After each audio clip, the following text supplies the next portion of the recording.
Hey guys, so welcome to our second part for the discussion of our Chapter 4 compression member of steel design. So tapos na tayong mag-usap about the introduction for the column theory, and of course the effective length and the reduced critical buckling stress for compression member. So magdako naman tayo sa NSCP 2015 requirements. So this is under sa chapter 5, okay? So sa section 505 ng ating chapter 5, this is the design of members for compression. So section 501.1 is the general provision, pero dito sa general provision, pinutol ko muna siya. Okay? Wala muna, hindi na muna natin siya sinama. Bakit? Kasi nakapaloob na rito yung iba pang type of buckling failures sa ating compression member, and na-discuss namin yun dito. Ayan. Pero sabi ko nga sa inyo, sa first part, ang i-discuss muna natin is all about the flexural buckling. Hindi na muna natin sasama yung torsional and torsional flexural buckling. Okay? So dito nakasama yun sa general provision, pero pinutol muna natin siya. So mag-move on muna tayo ron sa section 505.2, which is the slenderness limitation and effective length.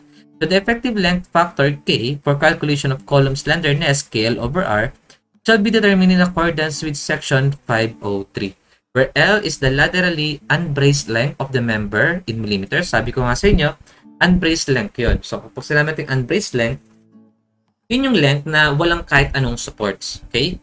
Then R is the governing radius of gyration, millimeters. Okay? So i-discuss namin ito kung anong ibig sabihin ng governing radius. May gobyerno ba rito? Okay, joke lang. Okay, so hindi. Okay, so i-discuss namin kung anong ibig sabihin ng governing radius of gyration. And of course, the K, the effective length factor as shown below. So ito, ang ginamit natin sa effective length factor is the table C-A-7.1, okay, of AASC. So user note, for members designed on the basis of compression, the slenderness ratio or the effective slenderness ratio, KL over R, preferably should not exceed 200. Ayan. So yung atin daw, KL over R should be less than or equal to 200. So once daw na less than tayo sa 200, ang kukunin natin doon is yung KL over R. Pero once na nag-exceed tayo at naging 200, ang kukunin natin is yung 200. Kasi hanggang doon lang dapat yung ating effective slenderness ratio. Hindi tayo pwedeng lumagpas sa 200. Okay? Then, punta po tayo sa section 505.3, the compressive strength for flexural buckling of members without slender element. Ayan. So, nakalagay po dyan, compressive strength for flexural buckling of members. And then, without slender elements. So, mamaya natin pag-usapan yung ibig sabihin ng slender element. Kapag sinabi kasi natin slender element, yung element kasi is the parts of the compression member. Let's say ito yung ating white flange. So, meron siyang two parts, flange and web element, okay, or web member. So, ang tawag po kasi dyan is local stability. Kasi yung usapan pa lang na to, yung without slender elements, ibig sabihin global stability yan. Okay, so number 1,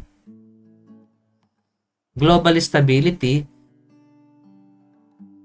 And then yung number 2 is the local stability. So kapag sinabi natin global stability, yung buong member is yung magbabakel or magbebend, okay, or magfe-fail.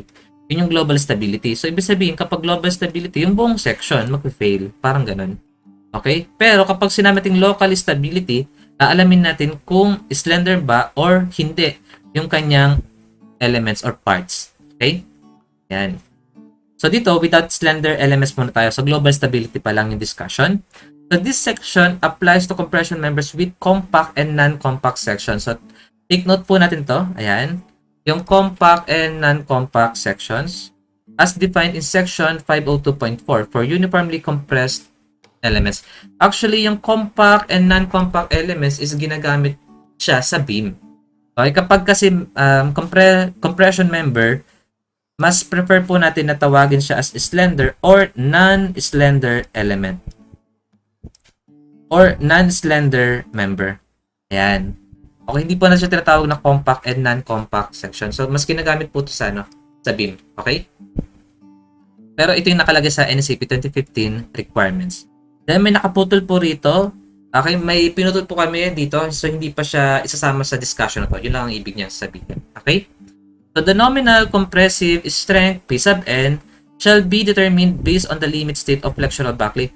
Yes, balikan lang po namin yung diniscuss namin sa tension member. Ang nakalagay na kasi rito is nominal compressive strength. Kasi di ba sa tension member natin, ang tawag po natin doon is nominal tensile strength. Dito naman, nominal compressive strength. Pero sir, bakit ang nakalagay pa dito is PN? Eh dun sa ating tensile or tension member, PN din. Pares lang po ba sila sir? Hindi. Okay? Yung ating PN kasi is a general notation para sa type of strength. Strength lang po yan. Di ba sinabi nga namin sa tension member, yung strength nagbabago yan depende kung anong type of member. For example, ang ating member is tension member. So ngayon yung ating PN is tinatawag natin as tensile strength. Pero kapag compression member, yung ating PN is tinatawag na compressive strength. Okay? Kaya huwag kayong magpapalito ron. Kaya nga pag tinanong, what is the strength of this member? Then bigla, ang member natin is compression member. Then ang pinapahanap ron is compressive strength. Kaya huwag kayong papalito ron. Okay? Ayan. So sabi rito, shall be determined based on the limit state of flexural backlink na kung saan ang ating nominal compressive strength is equivalent to FCR multiplied by AG. And this is correct. AG. Bakit? Kasi gross. Wala namang butas yung ating compression member. Ayan. Wala siyang butas-butas. Wala siyang net area. So ang gagamitin natin dyan is area gross. Then i-multiply natin of course sa ating critical backlink stress. Kasi di ba ang ating stress is equivalent to P over A. Therefore, ang ating P or ating strength is equivalent to stress multiplied by area. So tama po ito. Okay? So the flexural backlink stress FCR is determined as follows. Ito yung diniscuss namin sa inyo sa part 1. Ito sa ating graph. Kung babalik natin yung graph, ito yan. Okay? So sabi rito, kapag katapos natin kunin yung KL over R at i-compare sa 200 sa limit ng ating slenderness ratio, tapos mapag-decide tayo kung ano yung kukunin sa kanang dalawa. Kung less than, pasok tayo. Kung greater than, 200 ang gagamitin. Okay? And then, i-compare natin po siya sa 4.71 square root of E over Fy. Kapag nag-less than po tayo, inelastic yung backlink natin. Yung ating FCR is equivalent to 0.658 raised to Fy over Fe multiplied by Fy. Ayan po siya. Okay? Or, pwede natin gamitin, kunin po natin agad yung ating Euler stress or yung elastic backlink stress. So, ang ating elastic backlink stress is equivalent to pi squared E over KL over R squared. Ito. Diba? Ayan. Okay? And then, i-compare po natin siya sa 0.44 of Fy. So, kukunin lamang natin yung 44% ng ating yield stress. So, ito lang po yan. Okay? Ayan. So, kukunin natin yung 44% ng ating yield stress. So, less than tayo sa Fy. Then, i-compare natin yung ating Euler stress. Kapag daw greater than tayo sa ating 44% of Fy, ibig sabihin inelastic. So, ang gagamitin natin na FCR is ito. Pero kapag daw ang ating KL over R is lumagpas sa 4.71 square root of E over Fy, so ito na po yan. Lumagpas tayo rito. Yan. So, 4.71 square root of E over Fy, elastic backlink na po tayo. Pasok po tayo sa proportional limit. Kaya ang ating FCR is the reduce of Fe or Euler stress. Okay, so FCR is equivalent to 0.877 multiplied by Fe. Yan. Okay, so yan po yung mga equation na gagamitin po natin. Yan. So ito po, inelastic. Yan. So, inelastic po ito. Inelastic backlink. And ito naman po is elastic backlink. Okay?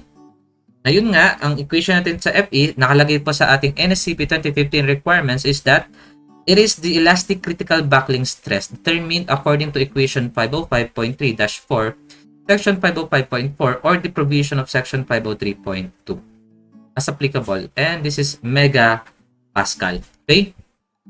The user note the two equations for calculating the limits and applicability of section 505.3, one based in effective slenderness ratio, ito, KL over R, and one based on its Euler stress or elastic buckling stress.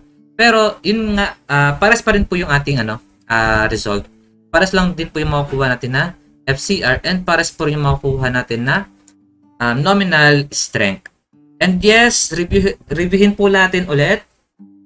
This type of mode failure is considered so far is referred to as the flexural buckling. Okay?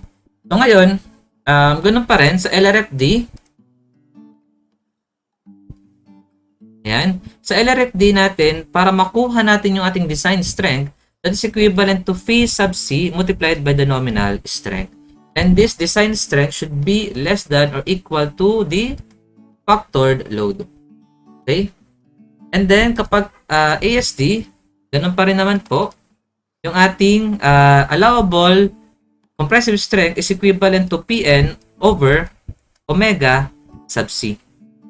And this is greater than or equal to our applied load or service load.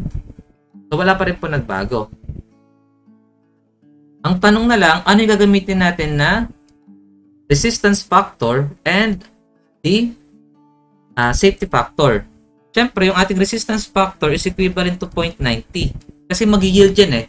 So, ang yielding kasi dito sa ating column is in terms of buckling. Okay, so iniisip lang natin or ina-assume lang natin na 90% lamang yung gagana dun sa nominal strength or the original capacity ng ating member or the available capacity of our member. And sa ating safety factor for compression member, this is equivalent to 1.67. And this is 0.90 and 1.67. Familiar, tama ba? Sa tension member, saan ito ginagamit? Sa yielding. Kasi, parehas na area gross. Wala naman tayo dyang rupture. Kaya 0.90 and 1.67 yung gagamitin natin. So, take note nyo lamang po ito. Okay? Ayan. Okay, so yan yung base sa 2015 requirements. So, ngayon, actually, pwede na tayong mag-example eh. Kaso, kung ganun lang din naman yung magiging example natin, ganito lang siya ka-plain, parang hindi siya challenging. Okay, so, dugtungan na natin yung concept natin. Ilagay na natin yung slender elements. Okay? So, para po yun sa local stability. So, ito, lahat ng to is para sa global stability. Siyempre, check rin natin yung local stability niya.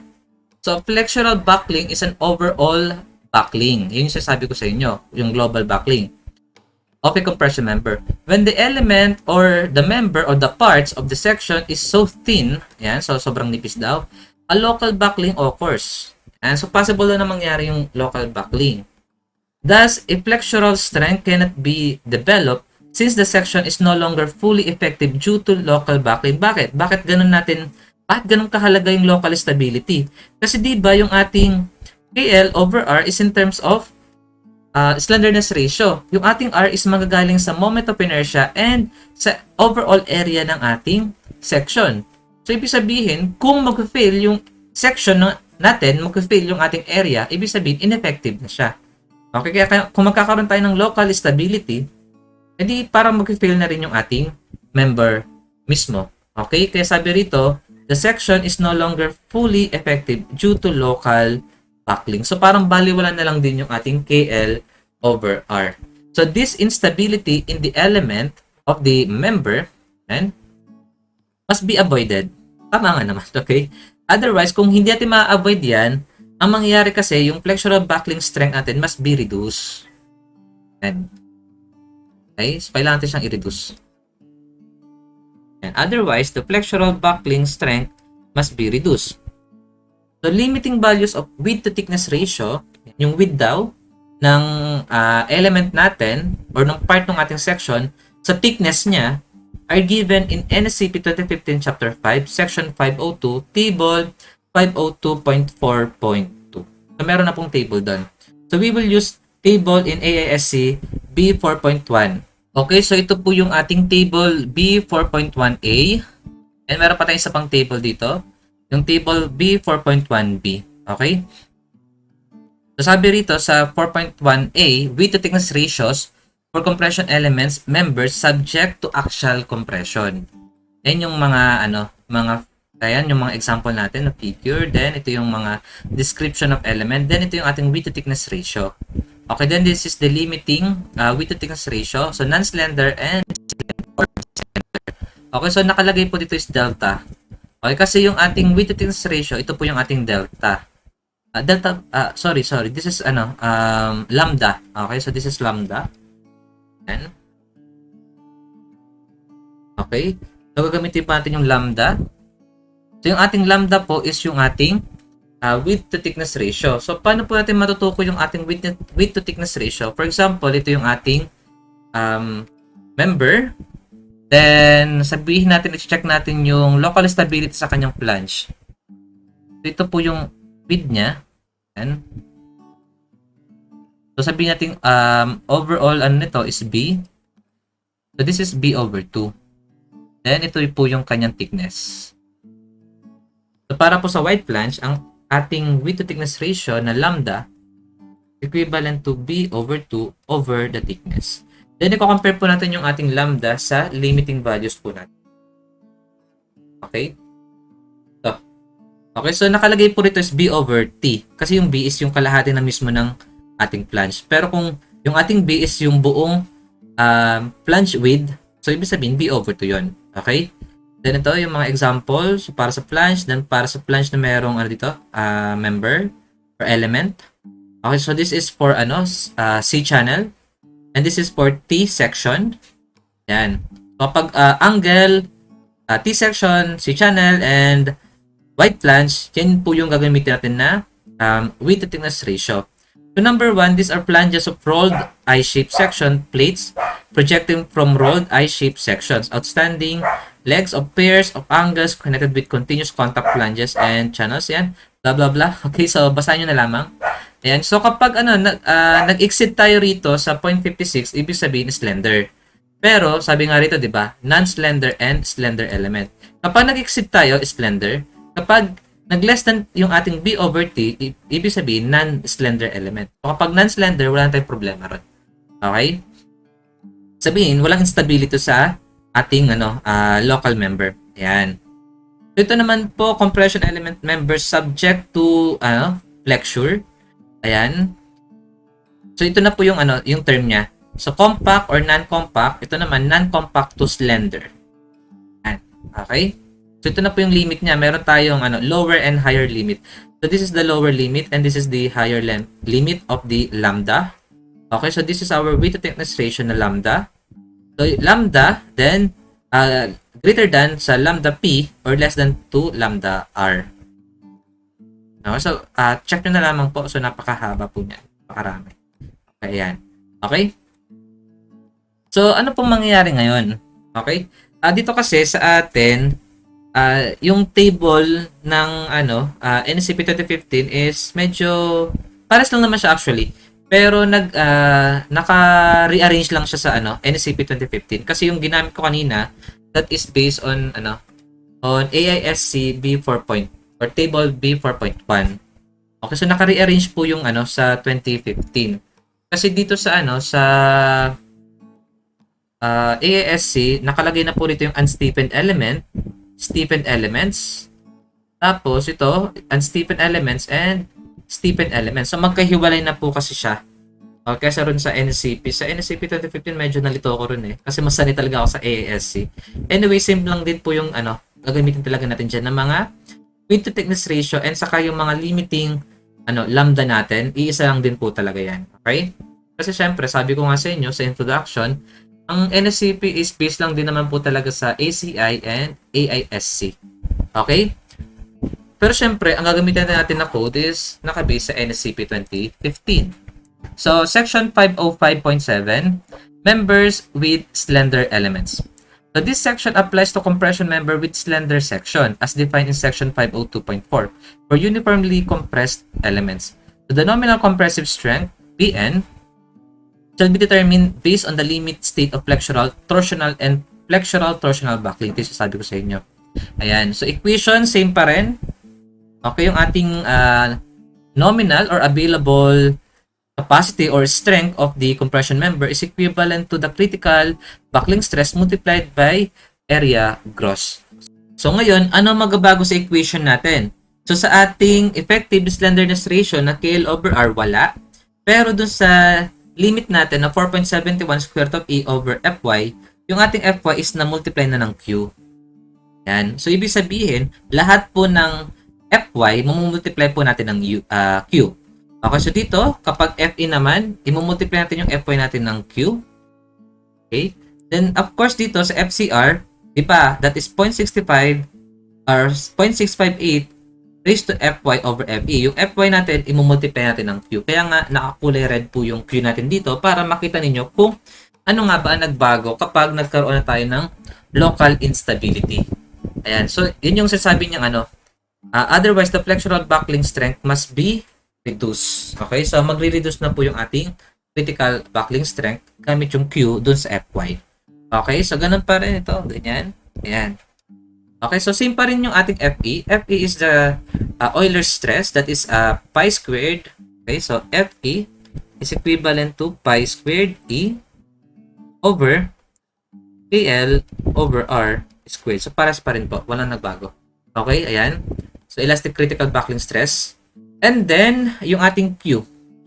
Ayan. So, yung Q kasi natin, ito yung reduction factor natin para sa slender elements. So, yung ating Q will be equivalent to 1.0 for members with compact and non-compact section as defined in section 502.4 for uniformly compressed elements. Yung ating Q kasi is equivalent to QS multiplied by QA. Yung ano pa ba dito? Sabi niya rito, for members with the slender element section as defined section 502.4 for uniformly compressed elements. Para na doble yata yung ko. Type. Anyway, yan. So user note, for cross sections composed of only unsteepened slender elements, yung QA natin is equivalent to 1.0. Then yung ating Q is equivalent to QS. Bakit? Kasi sabi rito, di ba? Ang Q is equivalent to QS multiplied by QA.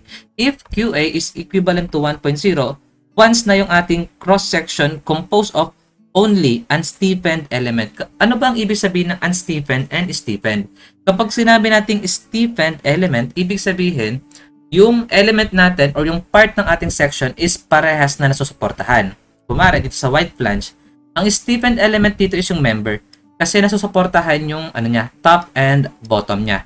Okay, so steepened element yan. Pero yung ating flange, unsteepened element to kasi merong part niya na hindi nasusuportahan. So this is a combination of unsteepened and steepened element. So ngayon raw, kapag daw parehas na unsteepened, lahat daw ng element is unsteepened, yung ating QA is equivalent to 0. So ano ba yung mga section na lahat is unsteepened? Angle bar. Tama ba? Ayan no? Di ba yung ating angle bar, yung tigdulo, wala naman nagsusuporta dyan. Okay, so since yung tigdulo niya is wala nagsusuporta, this is unsteepened element. Therefore, yung ating QA is equivalent to 0. Kaya yung ating Q is magiging, 1.0. Okay? Kaya nga yung ating Q is magiging QS na lang. Ayan. Okay? Tingnan natin. QA. Kaya, ganyan. So, sabi niya rito, for cross-section composed of only steepened element. Ayan. Kapag daw, steepened element daw lahat. Okay, wait lang sheet natin. And only steepened slendered element. Pero kapag daw, composed only steepened element member, yung ating QS is magiging 1.0. Kaya yung ating QA, yung Q is magiging equivalent to QA. Bakit? Kasi steepened element na siya. Ibig sabihin, yung S for steepened element and yung ating QA is for unsteepened element. So, paano naman magkakaroon ng steepened element kapag yung ating section is lahat steepened? For example, yung ating box section. Okay, kumare, ganyan yung box section natin. Okay? Ayan. So, kung box section to, ibig sabihin yung ating member is yung ating section is lahat ng kanyang part or element is steepened. So, ngayon, yung magiging QS natin dyan is equivalent to 1.0. Kaya yung ating Q would be equivalent to QA. Pero, kapag naman daw, yung ating section is composed of steepened and unsteepened slender element, hindi 0 yung ating hindi 1.0 yung QS and QA. So magkakaroon siya ng value. Okay, ayan. So, yung ating Q niyan is magiging QS is equivalent to QA. So, yun nga, parang lang, sa madaling salita, kapag unsteepened lahat, magiging 1.0 yung QA. Okay, pero kapag naman wait lang, ano ba nagkamali ako ng QS? Ayun, sorry. pala, sorry. Ang QS pala is for unstiffened. Kaya nga pala, dito, ayan, no? Kasi di ba sabi niya, lahat daw ng element natin is unstiffened slender element. Ibig sabihin, ito parehas na pang QS. Kaya yung ating QA na for stiffened element is equivalent to 1.0. Kasi, kung walang stiffened element dito, wala tayong i-compute for QA. Kaya ang ating QA is magiging 1.0. And pero, kung stiffened naman lahat sila, ibig sabihin walang unstiffened. Kung walang unstiffened, yung ating QS is equivalent to 1.0. Okay? Kasi walang unstiffened eh. Kaya yung ating Q would be equivalent to QA. Yan. Pero, kung yung ating section is merong stiffened, okay, and unstiffened slender element, yung ating Q is equivalent to QS multiplied by QA. Okay? Kasi walang magiging 1.0 sa kanila. Kasi parehas na present, unstiffened and stiffened element. So ngayon, yung table na kanina pinakita ko sa inyo, medyo nakakalito siya. So mas magandang gamitin ito. Ayan, based rin to sa ating NSCP 2015. And this is section 505.7.1. So ito, para po ito sa lahat ng unstiffened element. So, lahat ng unstiffened element i-check natin for QS. So the reduction factor QS for slender unstiffened element is defined as follows. So marami to. Number 1, for flanges, angles, and plates projecting from rolled columns or other compression members. Ayan. So yung ating B over T. Okay, general to para sa lahat yan. Kunwari, yung ating angle bar. Ayan. So this is B over T. Okay? Pero kung flange naman, ito yung tinutukoy na B. Then ito yung ating thickness. Okay? Unstiffened yan eh. Okay, hindi mo pwedeng i-check to kasi ito stiffened yan.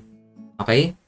And so ano to, general tong B over T. Basta check nyo lang kung ano yung B, kung ano yung width, then ano yung thickness. Then ito yung 0.56 square root of E over Fy. So ito po yun. Yung 0.56. Okay, yan. Okay? So kapag less than daw tayo sa 0.56, ibig sabihin non-slender yung ating element. Kaya yung ating QS is equivalent to 1.0. Okay, pero kung yung ating P over T or yung ating lambda is nasa pagitan ng 0.56 and 1.03 of square root of E over Fy, yung ating QS is ito. Ayan. So 1.415 minus 0.74 of B over T square root of Fy over E. Pero kapag nag-greater than yung ating lambda o yung ating width to thickness ratio, so 1.03 square root of E over Fy, ito yung ating equation. So QS is equivalent to 0.69 of E over Fy multiplied by B over T squared. And para sa mga unstiffened element. Para sa number 1, okay? Pero sa number 2, for flanges, angles, and plates projecting from built-up columns. So, di ba, diniscuss rin natin sa ating chapter 1 yung built-up and rolled. So, kapag rolled, galing siya sa mga manufacturer, so buo siya na, buo siya na nirolyo, buo siya na ginawa. Okay? Pero, kapag built-up, for example, plate siya, then pinagdutong-dutong siya, wineld, para makagawa ng wide flange. So, that is built-up section. Or, dalawang angle bar na pinagduktong. So, that is built-up, hindi pa? So, kapag ganun daw yung ating flange, angles, and plates projecting from built-up columns, ito yung condition na gagamitin natin. So, nasan ba yung ating 0.64? So, ito yan. So, flanges of built-up I-shaped sections and plates or angle legs projecting from built-up I-shaped section. So, ito kasi I-shaped section pa lang. Okay? Pero ito, pinasama-sama na natin. For flanges and angles. So, 0.64 square root of E KC over Fy. Okay? So, kapag daw less than tayo, 1.0. Kapag daw pasok tayo sa limit na tong dalawa, ito yung equation natin. Pero, kapag greater than tayo, sa 1.17 square root of E KC over Fy, ito yung equation natin para sa QS. Where KC is equivalent to 4 over H over TW. So, take note. Okay? Yung ating KC shall not be taken less than 0.35 and not greater than 0.76 for calculation purposes. Yan. So, ating KC raw is dapat greater than sa 0.35. Hindi tayo pwedeng bumaba dyan. Pero syempre, hindi tayo pwedeng lumagpas sa 0.76. So, dapat pasok lagi tayo dyan. So, kapag nag-less than tayo sa 0.35, yung ating KC is 0.35. Yun yung gagamitin natin. Pero kapag nag-greater than tayo sa 0.76, ang gagamitin natin na KC is 0.76. And then, ito naman yung para sa mga single angles. Okay? So, kapag single angle, ganyan lang siya. So, ganun pa rin. Okay? So, pares lang.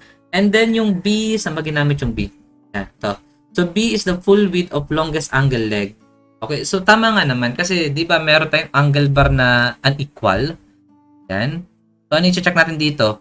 Siyempre, ang i-check natin dyan is yung longer. Kasi, di ba, ang chine-check natin dito is yung kung sino yung mag-fail. So, mas mag-fail tayo do sa ating longest angle kasi ron sa smaller leg, di ba? So dito longest angle leg siya, i-divide natin sa constant t. So dito tayo makakuha ng mas malaking slenderness ratio para sa element, okay? Then number 4, ayan, meron pa tayo sa stem and tees. Okay? So check nyo na lang, okay? And then next, para naman po ito sa slender stiffened element. So kapag sa stiffened, QA po yung gagamitin natin. So the reduction factor QA for slender stiffened element is defined as follows. Ayan. So yung ating QA is equivalent to area effective over the overall area. Ayan. So total cross-sectional area of the member. Okay, take note nyo to . So actually dapat ito ay AG. Okay, gross area dapat to. Kasi, nung last time na nag-solve ako dito, akala ko yung area na to is yung area lamang nung Stephen element. Pero hindi. Ang nakalagay po rito is what? A is total cross-sectional area. Of the member. So, total yan. Dapat A gross yan. Okay? Para di tayo nalilito. Then, yung area effective is the summation of the effective areas of the cross-section based on the reduced effective B sub E. So, itong effective area, gross din yan, pero para lang siya sa effective. Kasi, yung ating effective is marireduce eh. Okay, lilit siya. Kasi, syempre, yung ating Stephen element is, na siya, slender. So, ibig sabihin, nahanapin lamang natin doon kung ilan yung, or kung ano yung, sukat na effective na lamang. Yung gagana. Okay, so kukunin natin yung ating tinatawag na reduced effective with B sub E. Yan. Okay? So number 1, for uniformly compressed slender elements with B over T is greater than 1.49 square root of E over F, except flanges of square and rectangular sections of uniform thickness. So, sa lahat daw ng slender element, no? So, kasama dito yung yung mga flange, okay? Pero yung hindi kasama yung flanges of square and rectangular sections, okay? So, yung ating B sub E or yung reduced effective with BE natin is equivalent to 1.92 of thickness square root of E over F, small f, multiplied by 1 minus 0.34 over B over T, multiplied by square root of E over small f. And yung ating effective, yung reduced effective width natin should be less than or equal to B. Tama nga naman, kasi kaya nga tinawag natin yung reduced, di ba? Imposible siya na mag-greater than. Dapat mag-less than siya. Kaya kapag nag-greater than tayo sa B sa B, edi ang gagamitin lang din natin is B. Pero siya rin, kapag ang ating B sa B is naging equivalent sa B, edi ang effective, ang effective area natin would be equivalent to AG. Kaya yung ating QA is magiging equivalent to 1.0. So siya rin. Okay? Kaya dapat less than lang to. Okay? Anyway, yung F natin is taken as FCR.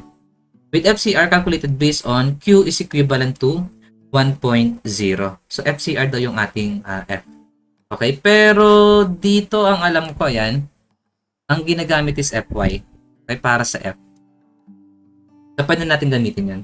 So, for number 2, for flanges of square and rectangular slender element sections of uniform thickness, yes, hindi natin pwedeng gamitin yung dito, angle bar. Okay? Bakit? Kasi yung angle bar, pares na unstiffened yan.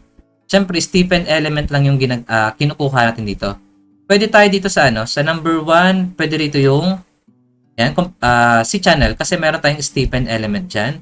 And of course, pwede tayo sa wide flange kasi meron tayong stiffened element. Pero yung number 1, hindi pwede dito yung flanges of square and rectangle. So, yung ating flanges of square and rectangle para po yun sa number 2. Okay? So, for flanges of square and rectangular slender element section of uniform thickness with B over T is greater than or equal to 1.40, ang ibig sabihin kasi nito, kaya naka-less than na siya, slender na siya. Okay? Ina-assume na natin na slender. Okay, take note natin to ha. Actually, dapat maging less than to. Kasi once na, sabi ko nga, nag-equal tayo sa B, edi ang ating area effective is equivalent to AG. Kaya ang ating QA is equivalent to 1.0. Therefore, hindi tayo slender nun. Tama ba? Anyway, ayan. So, number 2, once daw na slender yung ating Stephen element, ito na yung magiging equation niya para sa flanges of square or rectangular slender element section. So, 1.92T, pares lang. Then, E over F. Pero magbago rito is ito. So, magiging na siyang 0.38 over B over T. Then, square root of E over F. Na kung saan yung ating effective, reduce effective with B sub E is less than or greater than sa B. Less than or equal to B. Okay? Na kung saan yung ating F is equivalent to P sub N over area effective. Na kung saan yung ating F may be taken equal to Fy. Kaya huwag tayo magpakahirap. Okay? May hirap kasi tayo kasi di ba yung ating Pn makukuha lang natin kung tapos na tayo sa sa pagkuha ng Q. Tama ba? Dati siya makukuha. Kaya mahirapan tayo dyan. Tama ba? Kaya yung ating F may be taken equal to Fy. So, take note nyo po yun. Okay? And then lastly, for actually loaded circular section. So, for circular section, ito po yung equation. Yung ating D over T. Okay, in terms of na siya, diameter. Then over T. Okay, so kapag pasok tayo sa limit na to, yan. Yung ating Q is equivalent to QA, which is equivalent to 0.038 E of Fy over Fy multiplied by D over T plus 2/3. Where D is the outside diameter, millimeters, and T is the wall thickness. Ayan. So, di ba napakahaba nung NSCP 2015 natin? Sa pa lang to column pa lang to. Okay? So, anyway, yun nga, di ba, diniscuss natin dito yung global stability, okay, or overall flexural buckling. Pero sabi ko nga sa inyo, bago natin i-solve yung ating overall flexural buckling, i-check muna natin yung mga slender elements ng ating compression member. And once na nagkaroon tayo ng once na nagkaroon tayo ng slender elements sa ating compression member, kailangan nating gamitin yung concept ng local stability. So, kukunin natin yung QS and QA. Depende kung ano yung mga element natin. Kung meron tayong unstiffened and stiffened, then yung ating Q is equivalent to QA multiplied by QS. Pero kung puro unstiffened element lang tayo, then yung ating QA is equivalent to 1.0 at ang kukunin lang natin is QS. Pero kung lahat naman ng element natin is stiffened, then yung ating QS is equivalent to 1.0 at ang kukunin lang natin ay QA with QA, and yun yung magiging equivalent para sa ating reduction factor Q. And sa atin i-apply yung Q dito. Okay? Sa ating overall flexural buckling. So dito sa Fy, multiplied by Q, multiplied by Q, multiplied by Q, to Q. Okay, ito Q. Okay, dyan natin i-apply yung ating reduction factor Q para ma-account natin yung local stability. Pero actually sa local stability hindi naman siya masyadong kina-check. Sa pagkakaalala ko sa board exam, hindi yata namin siya chine-check. Though naalala ko meron kaming kopya na ganyan kahaba. Ganyan siya. May kopya kaming ganyan, pero hindi namin siya nagamit kasi usually kasi kapag compression member, wala namang syempre sinisigurado natin na wala tayong local stability. At ang i-check lang natin is yung global stability ng ating compression member. So sa madaling salita, yung ating Q is equivalent to 1.0 na siya. Okay, pero syempre dito sa undergrad, kailangan natin matutunan na kailangan mo natin i-check yung local stability ng ating mga elements or parts ng ating compression member bago tayo mag-move sa ating global stability. Okay, so ayan, ito na yung buong introduction or discussion para sa introduction ng ating compression member sa chapter 4 ng steel design. So pakihintay na lamang po yung mga video na nire-ready namin for example. So nagready kasi kami ng example para sa isa for global stability lang, then isa pa para sa local stability. So hintay lamang po kayo, and I hope na marami po kayo natutunan dito sa discussion ng compression member by CEBAX. Okay, so thank you for watching. Bye.